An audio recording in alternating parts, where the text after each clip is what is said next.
Launched in February of 1942 from Bath Iron Works in Bath, Maine, the destroyer USS O'Bannon, hull number DD-450, would become the most decorated destroyer in the U.S. Navy during World War II, owning 17 battle stars and the Presidential Unit Citation.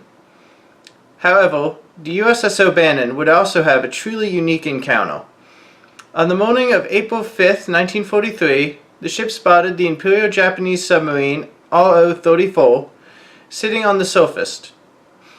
At first, O'Bannon's commander ordered the ship to ram the sub. However, at the last moment, fearing that the submarine might be a mine layer, in which case ramming it would potentially detonate several of the mines, destroying the sub and his ship, the commander instead ordered a sharp turn, which ended up bringing his ship directly alongside the enemy sub. This caused a problem because the deck guns on the U.S. destroyer were unable to depress far enough to hit the submarine in its current location. A problem not shared by the submarine, whose crew, who had been taking a nap on deck to escape the stifling heat inside, quickly ran towards their 3-inch guns.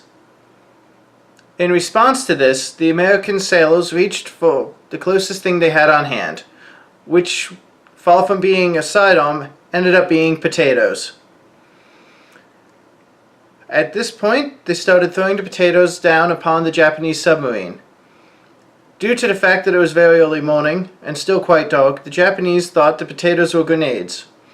So instead of continuing to run towards their gun, they put all their effort into throwing the potatoes off of their ship in order to protect themselves and their submarine.